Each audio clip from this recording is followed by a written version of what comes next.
right, so we're going to look at the first two stances. First one is sort of a gimme from attention posture. I'm going to come up onto my toes, onto the balls of my feet, and at the same time, the hands are going to come up under the chin, forming fists. So all together, hands and feet both rise. I step out to the left about shoulder width distance, still up on the balls of my feet, as my hands turn down, and as I punch down, I drop onto the heel. So everything kind of goes together, picking up together, stepping out, and dropping.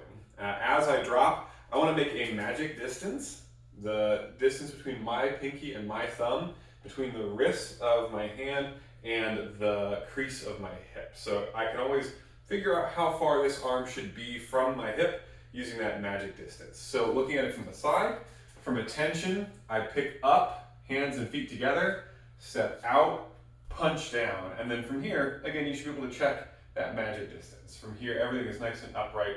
This is called Junbi. It is our ready stance. It is our sort of formal standing at attention, but ready to move kind of stance. So I come to Junbi. The next stance is horse stance. So horse stance, I'm going to take that shoulder width distance and double it. So I step out to about twice shoulder width distance. If you can't get all the way to here for right now, that's fine. It's more about finding the structure than it is about getting it super wide or super deep. So that doesn't really matter to me as much as trying to get the rest of these structural elements. Toes on both feet should be facing forward. Knees are facing forward. I don't want to let them flare in. We call it horse stance because it's like I'm riding a horse. If I'm sitting here on my horse and my knees start to buckle in, well, that's where my horse is. So I'm going to crush the horse or I'm going to shoot myself off, whatever. So knees facing forward, almost pressing outward and forward at the same time. Back and head are nice and upright.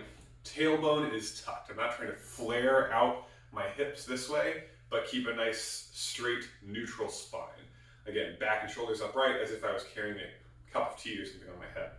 Hands are going to be chambered at the hips, so I'm making a fist, pulling it back at my hip level, all the way back to the line of my ribs. Not in front of the hand, not somehow behind, but right at that rib level. And both of these are going to do the same thing for right now. So everything is very upright. I'm facing forward, I'm addressing forward, but in this very wide horizontal stance, horse stance. So again, from attention, I come to Junbi, my ready posture. From here, I'm going to step out into my horse stance. And again, how deep this is doesn't really matter to me right now, as much as about twice shoulder width, knees forward, toes forward, everything upright. I would much rather see horse stance like this than horse stance like this, right? Where I've got a lot of the elements are missing, but it's kind of wide, it's kind of deep. I'd rather it be a little bit higher, a little bit narrower, but everything nice and proper as far as the alignment and the structure goes. So one more time.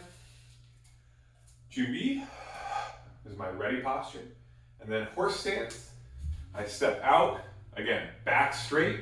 I'm not rolling the tailbone out. I tuck the hips underneath, shoulders back, head up, knees forward, toes forward. One last thing, don't let your knees come way over your toes. If I go this way, it puts a lot of stress on the knee. So as I look down, I should be able to see that my knees are not past the line of my toes. Horse stance. Mostly we use this for conditioning and trying to build up the legs, build up strength in the legs for some of our other stuff, which we'll see next time.